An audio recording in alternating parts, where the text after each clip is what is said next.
Hey guys, welcome back to another episode of the Concrete Growth Podcast, where we break down concrete industry secrets, stories, tips, and tricks. I'm your host, Adam Eastman, co-founder of Concrete Marketing Pros, and today I've got Alex Coring, the owner of Sidewalk Safety Inc. out of Sacramento, California. These guys have been in the game for over 20 years doing concrete, asphalt maintenance, seal coating, ADA compliance, the whole nine yards. Alex, thanks so much for being here, man. Yeah, thank you for inviting me. It's a pleasure. Yeah, for sure. Yeah, so before we kind of get into it, for anyone that doesn't really know you, who are you and what do you do? So I've been running sidewalk safety for about a decade now. This is our 10th year. I took the business over from my father-in-law, and so he was doing concrete grinding for trip hazards for about 20 years prior to me getting involved. And so I was in corporate America and was looking for a golden parachute to get out of working for the man, so to speak. I wanted to be the man myself, and but I just never really knew how to start my own business, right? I always knew that I wanted to be an entrepreneur, but it just never really had the opportunity present itself. And so when my father-in-law kind of came to me and we took a look at his business, he was going through some personal issues at the time, and we went out to Dallas to see his brother-in-law who also had a grinding business out there. And um, he was basically just doing estimates and running the business. And he had three workers in the field and was making a pretty respectable income. I think he was somewhere around like 650,000 a year in his business. And so I just looked at Gary, who's my father-in-law, and I said, "Hey man, how do we get you from being like 70 years old and grinding concrete to having people do this for you and helping you retire?" And I just had the business background from being I was in medical device sales for like 18 years. Okay. So kind of a weird transition, but when I started the business, I with him started growing the business, we changed the name. It was Sidewalk Grinding. We changed it to Sidewalk Safety, but even that name doesn't really encompass everything that we do, as you mentioned, seal coating, line striping, paving, all that kind of stuff. But we changed the name like 10 years ago, and I just started implementing all kinds of technology to grow the business. So what helped us grow was just building out a tech stack and then solving problems that were bottlenecks in the business to help like open that funnel up, right? So Yeah. grow the business and then you find the next bottleneck and then you open that up and then you grow it again. Yeah. So we've implemented quite a few niche, whatever the word Niche. is, Yeah. strategies when it comes to technology solutions that have helped us grow. So this year, um, our goal is to be 50x what my father-in-law was doing by himself. So That's awesome. like last year we were 25x, and this year I'm projecting to double last year's revenue. So Very, very cool. Yeah, I definitely want to get into that kind of tech stack systems side of things as well, a little later in this call. But I kind of wanted to ask you, like, when was that like first little jump, or not little, but like large jump from going from corporate to really making that leap to starting your own thing? um, so it started 10 years ago, and we moved most of the operations to my house. So we were operating out of my garage. Okay. And I would say like the first leap was hiring an admin. So we got an operations manager that was making some outbound calls and things like that. But it really wasn't um too like transformative at that point, right? I think it was hiring that first employee that that really set the journey or set that pace for the journey because Yeah. as you probably know, it's all about personnel, right? Having the right people in the job, and we've gone through probably like 45 employees, I would say in the last decade. And right now we have a crew of like six guys. So Okay. there was a lot of turnover in the beginning, and um, it was tough to get that culture piece in place. Um, So for about 5 years, we kind of struggled and we almost really didn't make it. Um, going through the whole COVID period, things kind of tightened up a little bit, but because we're doing a lot of safety work, and our client base is mostly apartment complexes, Yeah. so we don't do like really any residential at all, like driveways or whatever for homeowners. So we're primarily focused on property management companies. So that business kind of stayed consistent, and we got some help, with some COVID funds. I'm sure some other companies kind of took, dealt Yeah. into that a little bit as well. Yeah. But if it hadn't have been for that, we probably wouldn't have made it through that tough period. Yeah.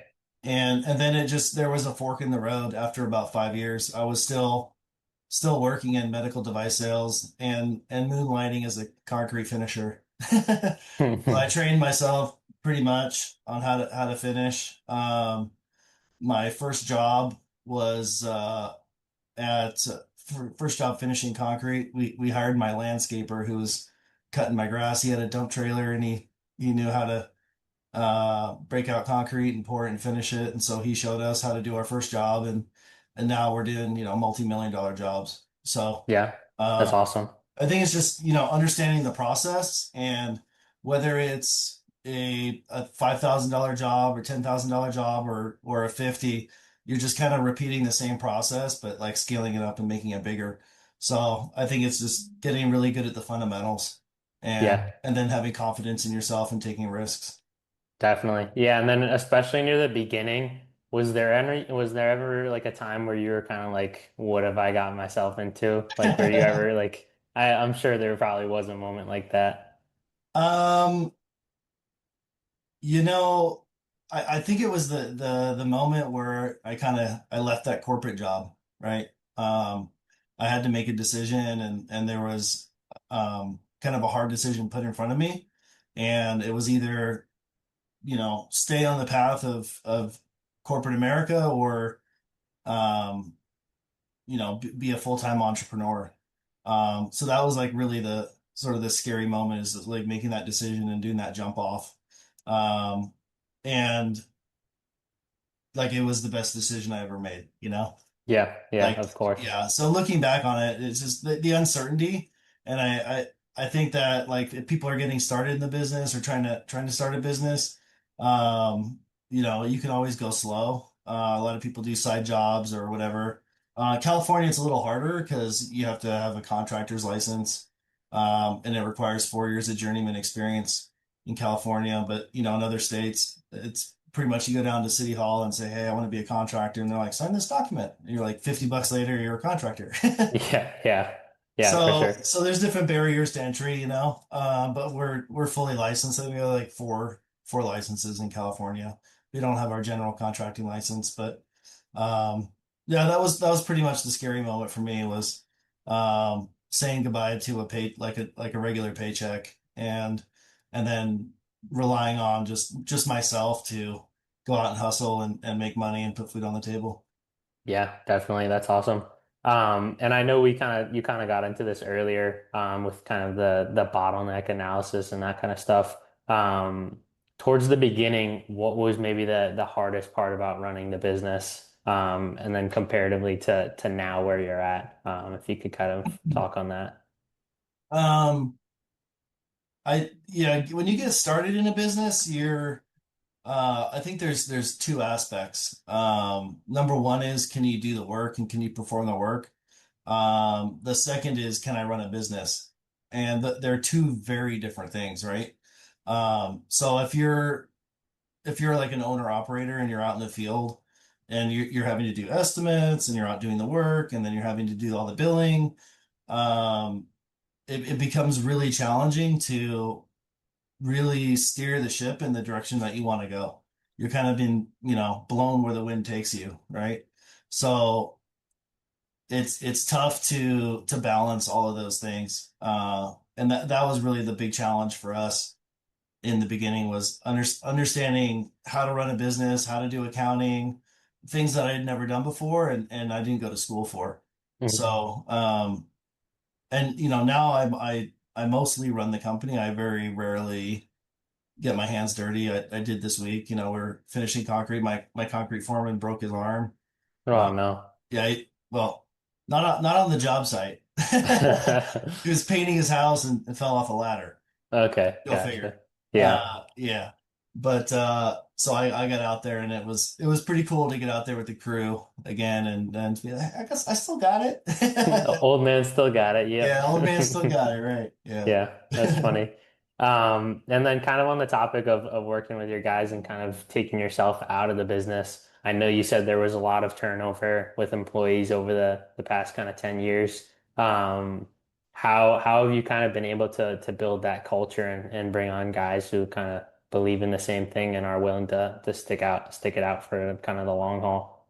Yeah, that's a great question. So I think the sort of the bottleneck that we're running into with that was the top-down culture because if I'm in the field every single day and I'm running the show and I'm interacting with all the guys in the field and I'm running things like my way and because of my background in corporate sales, corporate training, uh had like a very different perspective than maybe somebody that's just always been in construction and a foreman. Like I had a much more formalized approach. But as the business got busier, and I stepped back. I wasn't in the field as much. So my project manager foreman, he's still with me. He was actually employee number one and he's now project manager. But it was getting him on board and getting him up to speed with the vision of how I wanted to run things and implementing some reward systems for the guys. Like one of the things that we do is we do a lot of concrete grinding. We have these little grinding wheels and we paint them gold and we call them the golden grinders um and we implemented core values and so that we have the annual reviews with the guys and we talk about the core values a lot. They have to be able to repeat them and understand what the company stands for. And when they do something out in the field that embodies the core values, they get one of the golden grinders. And when they accumulate five of them, they get a free day of PTO. So, little things like that where you're, and we do Monday morning meetings every week. So we get together in the office and go over all the game plans for the work for the week.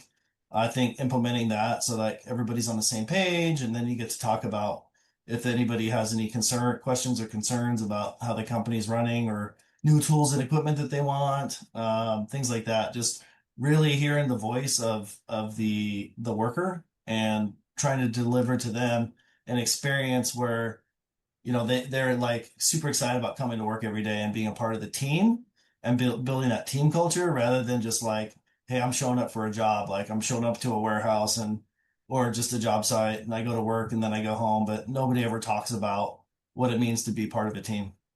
Yep, definitely. Yeah, and then that kind of plays into my next question about I know a lot of business owners kind of struggle with stepping back and passing responsibility on. How did you kind of deal with the that kind of passing responsibility on and then also just keeping the quality control there? Um, I think that the quality was there. It's like having the right experience. Because you could do like if you're doing driveways or something and they're the same and you have like maybe you get a contract for a new home development, right? And you're doing 50 driveways and they're all exactly the same. A lot of the work that we do is um, like unique and one-offs, you know. Hmm. So it's getting that understanding of our system and process on how we tackle things to keep the quality of work consistent from job to job. Like we do a lot of stuff with tree roots, so we're tree roots and irrigation, and different levels where trees have really messed up certain areas of sidewalks on properties, and you got to sort of piece it all back together and get all your grades and elevations right, which helped us get the experience to move into like doing ADA work and things like that. So just like knowing all the codes, and passing that baton on was pretty tough because Yep. as an owner, I'm always doing research and educating myself, but it's no good if like I'm the smartest guy on the team or I know the most, but I'm not in the field, right? So Yeah. um, just doing a lot of training and then having those formalized Monday morning meetings to talk about all of the pitfalls that could come up in whatever given job it is. Yeah, definitely. And then kind of on the topic of passing knowledge along, I am curious like how that kind of came about and you took that kind of training position. Um, well, yeah, I met Judd at National Pavement Expo. I think it was like 2017 when we started getting started in seal coating. And then it was kind of funny because he interviewed me at like the Rhino Works booth. And then I didn't talk to him again for like 5 years. Oh wow. I just kind of ran into him and Yeah. it was funny. We pulled up the video. He had the video footage of like me and him first meeting, but since then we've become pretty good friends. When I left corporate America, he was like one of the first guys I reached out to, just because I'd been following him on social media and mostly for like tips and tricks about becoming a pro in seal coating and line striping. Yeah. And so he started interviewing me, and then I wanted to like he was building out a CRM called Paveman Pro back in the day, but now it's called AK Dash. So I wanted to meet with him and see if he was interested in some of the systems and tools that I had built out with my development team. I ended up flying out to Anguilla, which is where he used to live. Oh, very And cool. yeah, he has a hotel out there, and I stayed in his hotel, and we just kind of jammed. And my family came out too, and they got along with his family, and then we took family vacation together, and Awesome. Yeah. so yeah, we just became friends. And he's doing a lot of really cool things in the asphalt industry. But as part of it, he put together like a national training team, which he invited me to be part of. And so we've done quite a few events. I've had people fly in from all over the country, and they do hands-on training. One of the clients I worked with from Colorado, he flew in with his sales rep, and there was like they had never even started like done anything in paving, didn't know anything about it at all. I did 3 days of training with them, and then I think like the first year they did 2 or 2.5 million, and this year they're going to be like Oh six, wow. 6 or 8 million in revenue. Yeah, 2 years awesome. in. So, um, training program works. It's really good, Yeah. and I think it's really good to have a mentor, no matter what level you're at, right? Yeah. Whether you're starting out or you're a pro, there's always someone that knows a little bit more about growing and scaling your business than you do. That's helped other people. So, yeah, I think ongoing training and mentoring is like really good for any business. Yeah, definitely. I was just gonna ask you about that. Did you have like a specific mentor in mind that really kind of propelled your career or your company? I always say Judd. Yeah. I mean, for as far as like the paving industry goes, on the concrete side, not so much. I guess it would be like my father-in-law. Hmm. Um, but he's kind of old school. So when I started implementing all of the tech stack stuff, Hmm. um, it just it didn't. I don't think it landed with him as much. But Yeah. since then he's been retired. But and now I've created actually my own SaaS company. So Okay, awesome. we're launching it like this week actually. After this call, we got our first onboarding client.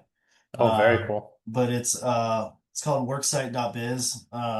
Worksite.ai was taken. And I went like 30 grand for the domain, but anyway. So but it's a tool for any contractor to go in and use AI with interactive maps for querying um like anywhere in the US for Hmm. whatever type of business, and you just select an area that you're interested in doing work. Like it might be you pick like an HOA that has 300 homes. You draw a polygon around the neighborhood, and then you query the AI and say like, "Hey, find me all driveways over 10,000 square feet that look like they're cracked." And then it will highlight all the homes and tell you who owns them and give you their name, phone number, and then you click a button and it sends like a flyer to them, or it starts a email marketing campaign, or we even have AI cold calling agents Oh, that'll that's call awesome. them and try and set an appointment for you. Yeah. So yeah, that's the tool that we developed. I'm Uh, curious, did you have like a team of developers with you on that, or is it yeah.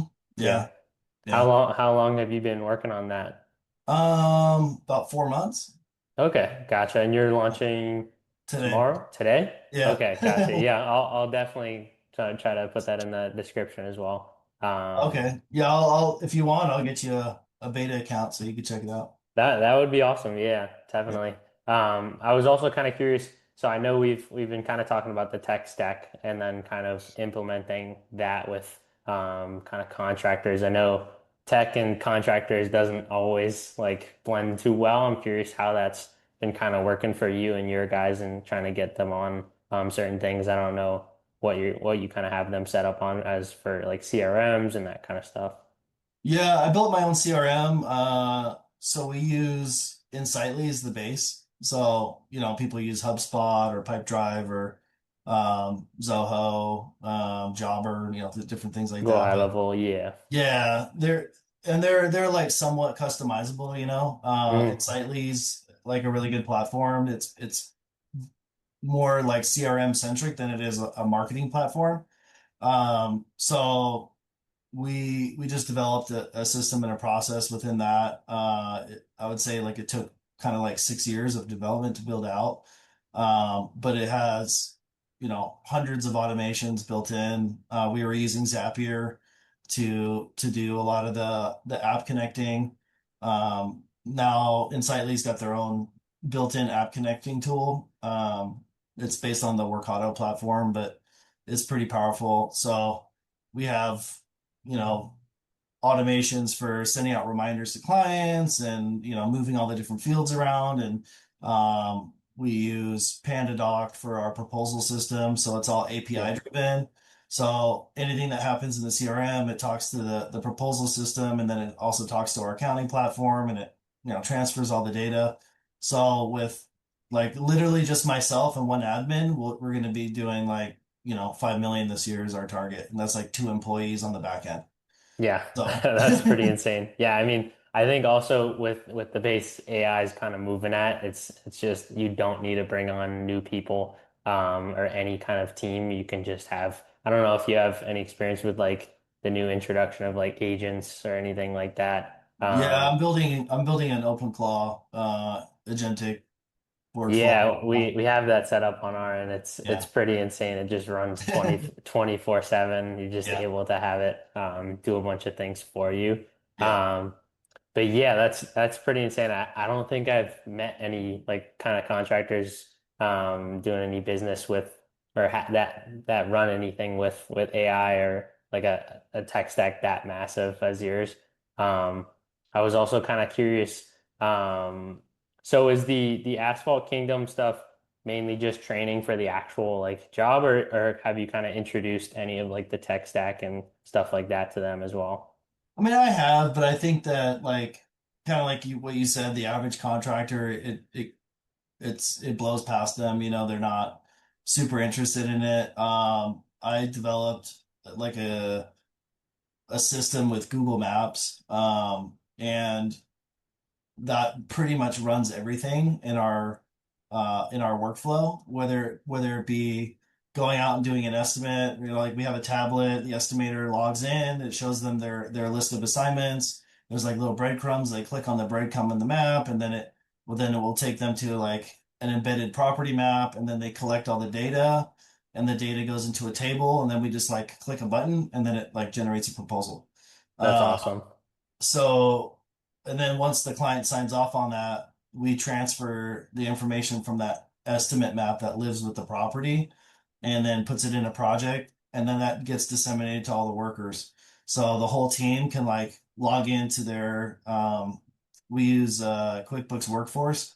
And so there's like a link in their schedule. They just click on the link and then it opens up the project and they can see all the pictures for the job and the measurements and size and special tools needed and everything. So they all can review it before the project even starts. So like when we come to those Monday morning meetings, everyone's like, "Oh yeah, area 2 we're doing this, and area 4 we're doing that," and so that they all know exactly what's going on. Yeah. But yeah, all of it was pretty much based on Google Maps, and it's free. And I've done quite a bit of training with different contractors about how to set that up. That's very cool. Yeah, I'm curious if you run any like audit logs with your workers to make sure like they can have, I know one of the guys we work with has a setup where his workers can kind of send in updates with pictures on how they left the job site the Yeah. prior day. Yeah. I don't know if you have any like audit logs or anything like that set up. No, I mean, we're not as fancy as like Procore or something like that. Um, and there's like um other systems like One Crew. They're kind of in the pavement maintenance Yeah. CRM business. We just embed like take photos, embed them, and then we have a line item for change orders. So if work is done outside of the scope of work, we capture the data. But Hmm. the thing that's cool is that we use a free platform, and we're not spending like tens of thousands of dollars a year on Procore or something like that Yeah. because we're a pretty simple operation. Now we're scaling and getting a lot bigger, but it's hard to move away from a free product when it's working really well, you know? Yeah, I mean, free's always nice. I think like there's a difference between like over like small and like lean. I think what you have right now is like a lean Yeah. operation and you're still able to kind of scale with it. I think a lot of people's tech stacks might be like pretty bloated and they're paying for a lot of stuff they don't really need. So that is very interesting that you've been able to kind of build that out. I'm curious on the marketing kind of sales side, how you guys are mainly getting most of your work. I know some of the guys I've talked to that are doing mainly commercial work or have outbound sales reps are doing like some cold email campaigns. I'm curious what your approach has kind of been. Um, yeah, embarrassingly, it's zero. Um, Okay, gotcha. so we did a bit in the beginning, but we've we have our pipeline's like probably 13 mil right now in the pipeline. I think we have something like 365 open opportunities that we're tracking. Um, and we have our automated follow-up process. We just say like, hey, 3, 7, 14, 30, 60, 90, whatever, you just check a box Hmm. or in a drop-down menu, and then you do a drip campaign, and then we have a task in the CRM that say like, hey, call this client in 30 days and follow up. Yep. Um, but as far as like the outbound piece, what we've done is gone to all the different property management companies that service our area, and I wouldn't even say all, but like we try and get to a lot of them. They just keep popping up, and it seems like there's so many different management companies. They might manage 5 apartments or 2 hotels or whatever it is, and we get on the approved vendor list for those property management companies. And then, once we're in there, then we just end up getting a lot of phone calls. And so Okay. a lot of it's inbound. And then, we put a bunch of money into like the website and SEO in the beginning. And that's resulted in quite a few big jobs coming in from the web. But right now I'm in the process of hiring a sales rep just because that funnel's so big and that like we're not able to our conversion rate's going down because Yeah. like there's just so many. It's hard. There's too many people to keep up with. Yeah. Yeah, there's too many bids in the pipeline. So I have been interviewing for a sales rep. We just haven't landed on anybody just yet, but this new tool that we just developed, Worksite, is going to be our primary driver for reaching out and doing cold marketing campaigns. Okay, awesome. Yeah, that's very cool. I'm also kind of curious, how big would you say kind of connections are, especially in the commercial space? Have you been able to land some bigger jobs because you have connections built with certain people? We've formed partnerships with a few builders. So kind of like a KB Homes or Premier Hmm. Homes or things like that. They're building new communities. We've done some work for them. And then there's like quite a few national GC companies that we've worked with, and they come through with several different projects. Um, like one of them's like Hella's Construction. They build football fields. And so, we've go out and you just do a really good job for them. And then um, a lot of these companies kind of at a higher level, they're all looking for subs, right? And when they find a good sub that they like and they can trust, then you kind of get sticky with that, you know? Yeah. Yeah. Very cool. Yeah.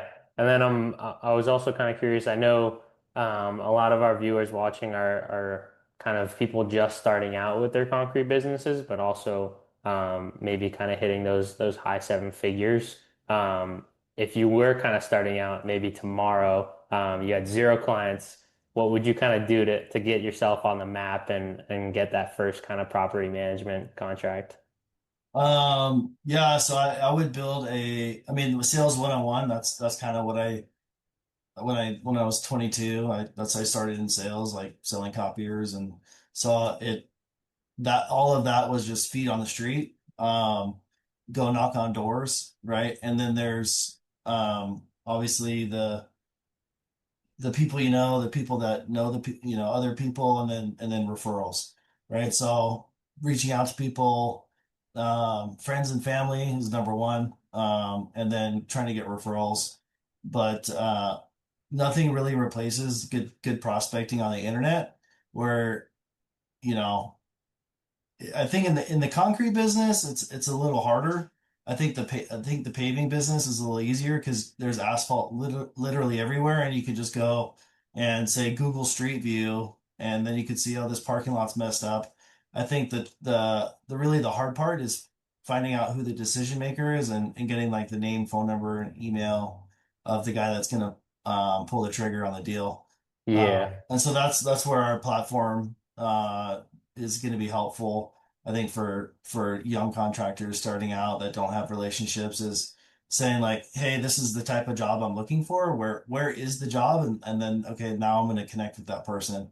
Um, but you have to build a prospecting list. That's like number one. Like you could do, say you wanted to do 500,000. Um, you could either do that in a ton of $5,000 jobs, or you could do it in, fewer $25,000 jobs, and even fewer 50, right? So I think it's picking kind of your sweet spot, saying, okay, like these are the type of jobs that we want to go after, and targeting the clients um, that could, provide that type of work, and not just taking anything that comes your way, because you could just spin your wheels and burn your time up chasing little deals that honestly sometimes require more work, right, than the bigger deals to close. You have Yeah. some finicky people. So Yeah, I was just gonna ask you, was there a certain point when you kind of maybe pivoted away from those smaller deals and started being a little more picky with who you were choosing and what projects you were choosing? yeah, we started implementing job minimums.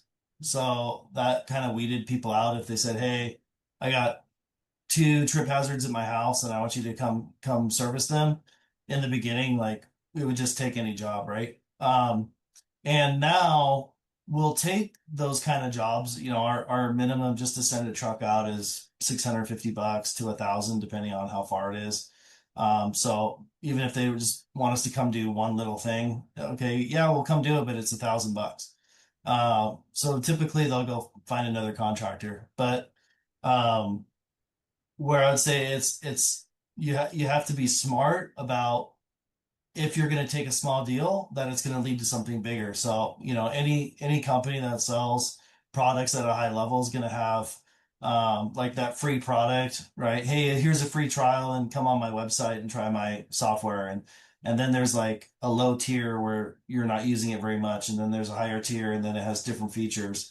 It's the same thing with contractors. You're going to have some of that low cost leader job where you might take something less, but like, hey, this client's going to be, you know, pouring, 50 yards like in 2 years or something like that. So I'm going to come do this small job because I want to develop the relationship with them, so that down the road I'm going to get something big. But I would say, like, yeah, if you know that a job's never going to turn into something else, it's just like a one and done, and it's a really small job, I would probably not go after it, you know? Yeah, definitely. I think there is a kind of a fine line though, especially when you're first starting out, to kind of taking everything and just Yeah. kind of just Well, yeah. when you got to put food on the table and you got bills to pay, money's money. but at that point you're not really driving your business, the business is driving you. So Yeah. um, yeah, sometimes it's better to be um, if you have more deals in your pipeline, you can be a little bit more picky. So it goes back to that prospecting thing again. Fill the funnel up with bigger jobs and then they'll trickle through. And so you're not going to be stuck, spinning your wheels on small things. Yeah, definitely. And then kind of on the topic of project sizes, do you have like a project that was just like one of your largest projects? I'm just curious on if it might have been like out of your comfort zone where you were kind of at with that and how you were able to tackle that. Yeah, I mean the first really big job that we did, I mean we were like when I started with the business, our average job size was like 1,200 bucks. Um, and then let's say like 4 or 5 years in, we got contacted from a web lead to build a parking lot for a CNC manufacturing facility. They make CNC machines, and I like it was the first site work project I'd ever gotten. Like first time ever looking at blueprints. I didn't know really like the lingo on them or how to take measurements or do a takeoff. And I kind of fumbled my way through it and I just like, okay, here's a bid. And we ended up winning the project and I was like, oh crap. Like, what are we gonna do, right? So that was like really nerve-wracking getting and that job ended up being $750,000 um, to go from doing couple $5,000-$10,000 jobs at the time was kind of getting to more towards our average to jumping up to something that size is kind of like what I said earlier. It's just taking what you've learned on a small scale and saying, okay, hey, I'm going to apply it to 100 times bigger, but it's still the same process. It's just like if you make a mistake, that mistake is not going to cost you like a $5,000 go back. It's a $50,000 go back. So that's really the nerve-wracking part of scaling up is number one, having the right equipment. So knowing what you need. And then number two, what I did on that job was pull in some other subs that had extensive experience with those types of projects. So I ended up being like the superintendent on the project Yeah. and then just learning as much as I could from everybody else that was on the job site while still pretending to be an expert. So you got to do that sometimes. I Yeah, mean, yeah. But would you? I think like to answer the question is bring in don't be afraid to bring in other people that have more knowledge than you. Yeah. Yeah, definitely. Would you say that that project kind of put you on the map? I know you said like most of the projects before were around that 10K mark, so this one was just a lot larger. Um, so what we started doing was I bought a drone and then I took a ton of footage and then I used iPhone for like on the ground kind of guerrilla shots and then I hired a film like a marketing guy that does just like filming for production. He came out with like a 6K camera and did a bunch of shots and then we pieced together a whole bunch of videos. So we have videos on seal coating, paving, site work. I think you only need a couple, right? Like do a few of them. It's not like Yeah. unless you're posting on social media and that's your thing and you're trying to get clients on Facebook. But I think like mostly if you're doing that for other contractors because I'm interested in watching other people's concrete channels, but Yeah. I don't know if like homeowners are like, hey, I love that concrete channel, and so Yeah. I think just having a few marketing pieces that show off sort of your best projects. And then whenever a client reaches out and they're like, hey, can you bid this project? You're like, hey, cool. Totally. Here's the project we just did like down the road from you. And that's super powerful with getting credibility for your business. Yeah. And then, Yeah. obviously it's good material for the website and things like that. But Yeah, definitely. And then kind of on the other side of this, the success, I hate to be the guy, but do you have any kind of horror stories or projects that went sideways on you and how did you kind of overcome that? Um, yeah, I mean, I wouldn't say like there's been any major projects that went sideways. There's little things, right? That we go out to do a certain scope of work. Say if it's like trip hazard grinding and there's 100 areas on a property and the guys skip an area, and it's 2 hours away or something, and we have to go back out and do it. Um, Stuff like that happened quite a bit in the beginning, until we had more quality control in place. Mm, Um, there's been times where, like in the beginning, we didn't separate our project maps from our estimate maps, and then the crew like showed up and they ripped out every single area on the property. And then, but there was only like, say they ripped out 10 and only four of them were actually approved and in the budget. So we ended up yeah. having to pour all areas just to put Oh it my back because they God. ripped them out.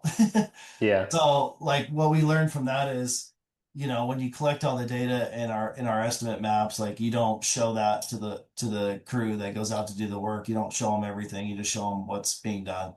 Yeah. So that was one of the mistakes that we made in the beginning that um, it took it. I think that happened a couple times before we made the fix. Hmm.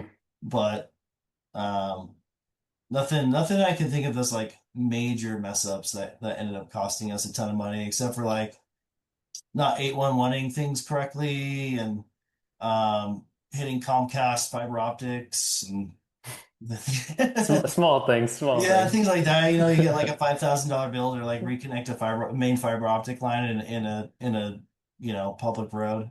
Yeah. Things, little things Small things. Yeah. like that. That's But funny. nothing major that I can think of that almost bankrupt us or something like that. Yeah, well, that's always good. But yeah, I was also kind of curious. I don't want to put you on the spot here, but do you have any like pieces of advice that you received when you were kind of first starting out that were pretty solid, like any business advice, if you had anything like that? Um, yeah, I mean, I would say that when you're a business owner, okay, um, a lot of people are owner operators and they're tradesmen, they're out in the field, they're like really good at finishing concrete or paving, or whatever it is. Um, but owners need to think of themselves as a sales and marketing company, and their product is concrete. Their product is asphalt. Their product is seal coating or painting or line striping or whatever it is. Um, but they need to think of themselves as a sales and marketing company with that being their product. And not the other way around that like, hey, I'm a concrete finisher and I own a company. I think it's sort of the reverse that helps people um, really get a handle on their business, Yeah. being Yeah. being more business minded and working on the business just as much as you work in the business. Yep. And then I would say the other thing is taking inventory of how you spend your time as an owner. And there might be like you want to be spending your time doing the $500 tasks or the $200 tasks or whatever it is. Let's say, hey, I want to make 400 grand this year or 200 grand or whatever you want to make, even if it's 100. But take your time and then divide it by how many hours you think you're going to work. Say like if something isn't worth like $70 an hour, I'm not touching it, Yeah. because you don't want to be doing the $20 an hour job repeatedly. When you're an owner, you want to be like shifting your time to be doing tasks that are more high end that yield better results. Yeah, definitely. Yeah, that's honestly something we preach pretty heavy is um just practicing time auditing yourself and just making sure you're doing the thing that's gonna be the highest leverage Yeah, yeah. inside your business. But is there anything if you could go back to day one, is there anything you'd change or are you kind of just happy with how it turned out? Um, it's hard to say. I started slow, right? Like I put a lot of time in the beginning into building the tech stack and the process. And so what I wanted to do personally was build a company that was scalable. Um, and I probably spent like way too much time on that. But I had like the um sort of that safety net with still, you know, working in a corporate job, and I had, it was kind of more of like a side hustle starting the business. Hmm. Um, so I think if I went back and did it all over again, I would probably try, like my goal initially was to franchise. And so we never actually got to that level. I didn't realize how much work it was to actually just get a single business off the ground, let Yeah. alone like, hey, we're gonna have 5 offices, and that was sort of the pie in the sky Yeah. idea. I think we're kind of coming back around to that now, where we're trying to grow and scale the business. But yeah, that would have been nice to have had more help from like a partner or like a business partner, and hired somebody on that knew how to run a business from the get-go instead of going through all that, all the learning curve myself. Yeah, for sure. Yeah, and I know you just said you're kind of coming back around to the franchising kind of opportunity. Where do you kind of see sidewalk safety going in the next few years? Um, so we're probably gonna be doing more like subcontracting and brokering deals. So with our new tool, trying to get contracts in other states, and then helping other contractors like, hey, we have some leads for you, um, and or manage the job itself, from here, and either that or sort of like commissions based, have Hmm. somebody else go out and perform the work. But that's one area that we're looking at scaling the business is, getting more contracts than we can handle so we can subcontract them out. Gotcha. And then any plans with the SaaS company as well? Well, that's just growing. So yeah, Yeah. that, Yeah. um, yeah, we're looking at partnering with certain CRMs and other people, so that a lot of people have access to that as well. You know, Very cool. Very yeah, cool. use it internally as like a testing ground, but Hmm. then we're it's deployed on the web, so anybody can use Hmm. it at this point. Is you can go and sign up and then start an account right now. So Okay. Awesome. yeah. And then where can people kind of find you guys if they're a commercial owner and they need like concrete asphalt work in the Sacramento area? Yeah, so we're sidewalksafetyinc.com, and worksite.biz is our other SaaS business. 916-837-2343. Give us a call. Awesome. Any final words for the listeners? Any pieces of advice? Just keep grinding, man. It's really fun owning your own business. I think we're in a unique opportunity right now as being a contractor. Things are changing quite a bit, as we talked about with AI and things. Um, I think that being in the trades is going to be increasingly more popular. So if you are in the business already, there's kind of an analogy with, I'm sure you've ran into this, starting, you're kind of newer into the podcasting and stuff, right? It's Yep. uh it's a challenge to get off the ground when there's a lot of other people kind of trying to do the same thing at the same time.